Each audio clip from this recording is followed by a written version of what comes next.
always believed that it's good to be very visible.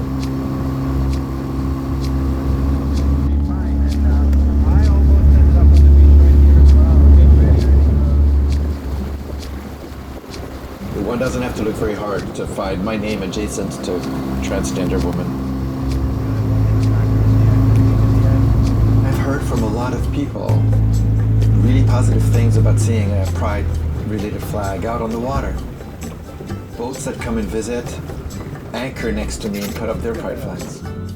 I've gone to see boats in the area with their queer flags up and say hi.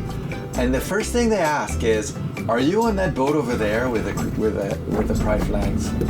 It's the first thing they ask me because they figure that friendliness is related to commonality.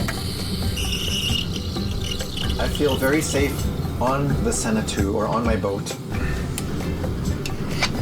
when it's warm in the boat, when I have a nice meal, when I've got 3 days of food and no bad weather coming. Generally speaking, though, I think I feel safest by myself, in my space, tinkering on something. I like to tinker.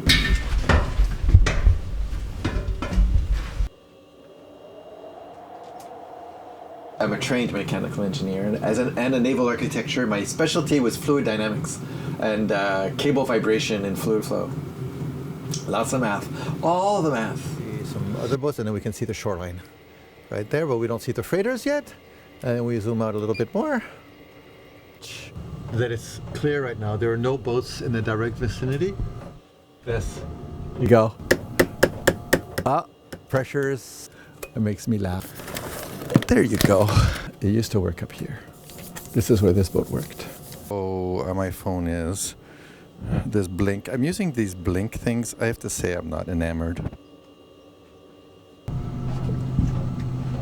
I find safety in being challenged intellectually.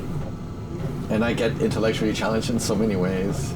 I mean, Senna, the big boats, they are such a challenge. And I love it. That's when I feel the safest. When I feel the most vulnerable, it might also be the same place. When I screwed something up, it's not working. You know, I remember feeling quite vulnerable when weather was coming and I could not for the life of me get my engine to start. And it took me a while to calm down and to say, this engine has started every time for mariners for 50 years. I'm doing something wrong. What is it that I'm doing? And the faith and the trust. But until I had calmed down, I was not feeling safe. Not very safe at all.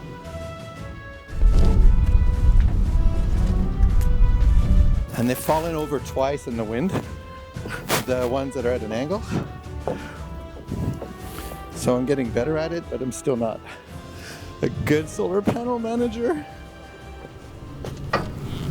Even though thriving is an act of resistance, I'm not blind to the glances, to the hostile looks, or to what's on the internet, or what people say about me, the accusations about who I am or what I am. And nobody is blind to those things. I don't have to deal with the gaze, the cis gaze, as much when I'm by myself. And nature's a beautiful thing. I do like being with community and with friends, but it's not as safe as being alone. I would like a child raised in social conservative circles to feel safe around a child raised in queer culture, and vice versa. I would like an evangelical fundamentalist to feel safe talking to me in ways that they're not going to offend me. And I would like to feel safe knowing that they are going to not deliberately hurt my feelings, denying my existence. But tying up my boat, my skiff, to go to shore, I'm never sure it's going to be there when I come back. And there's nowhere in Metro Vancouver where I am allowed to leave my skiff because of municipal policies and CMHC policies designed to be hostile to people like me. And you know what? You should be encouraging everybody to live their truest, best life, even if it's not a life you would live. Because that's the key to you being able to live your best life without anybody questioning